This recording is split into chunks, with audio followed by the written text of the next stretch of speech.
Selama pandemi COVID-19 berlangsung, mungkin ada banyak bumil nih yang khawatir dan bingung di mana ya periksa kehamilan yang aman.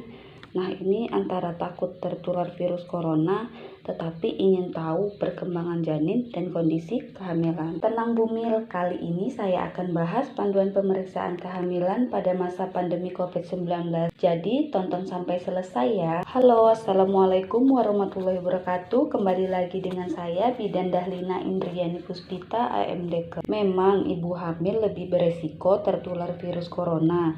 Perubahan yang terjadi pada masa kehamilan itu bisa mempengaruhi daya tahan tubuh bumil sehingga lebih rentan tertular virus dan bakteri.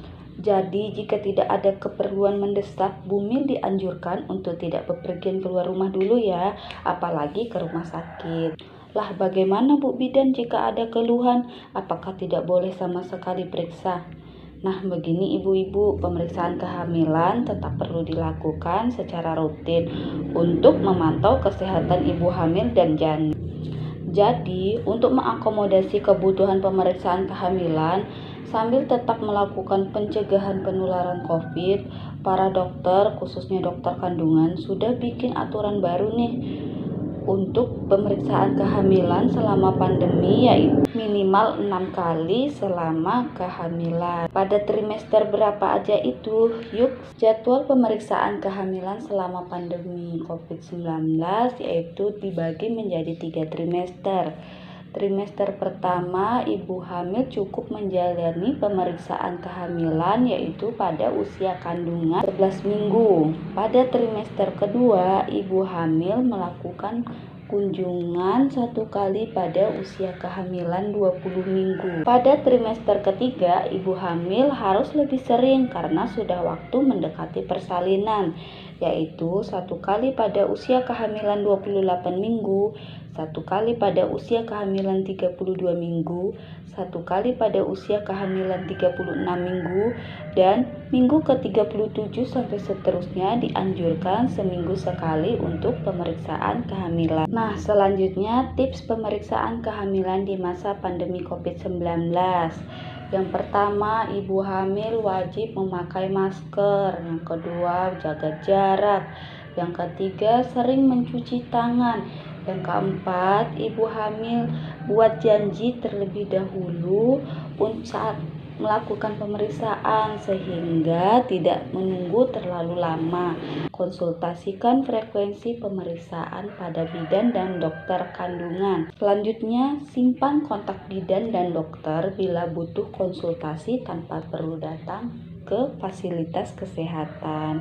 Dan terakhir, ikuti protokol kesehatan. Gejala yang dapat membahayakan ibu hamil dan janin. Nah, ini hal yang perlu ibu hamil ketahui dan harus diwaspadai. Jika mendapatkan salah satu dari gejala tersebut, ibu hamil wajib melakukan konsultasi atau langsung berkunjung ke vaskes. Yang pertama itu mual muntah atau muntah hebat, ini biasa terjadi pada trimester pertama. Yang kedua, perdarahan dari vagina. Perdarahan dari vagina jika terjadi pada trimester pertama itu tanda-tanda abortus atau keguguran. Jika terjadi pada trimester ketiga, kemungkinan tanda-tanda persalinan.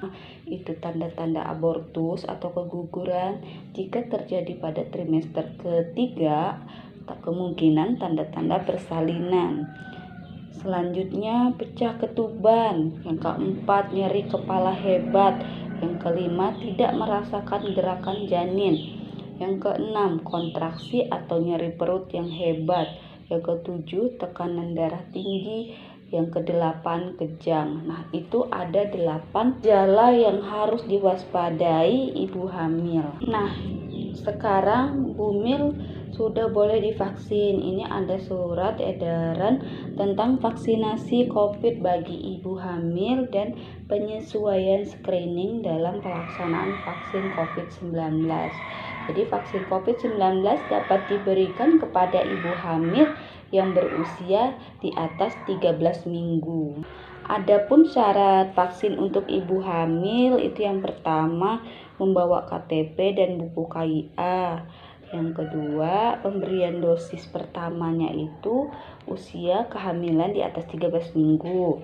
Yang ketiga, tekanan darah di atas 140/90 tidak dianjurkan untuk disuntik. Selanjutnya yang keempat, penyakit jantung, asma, diabetes mellitus, HIV harus dalam kondisi terkontrol.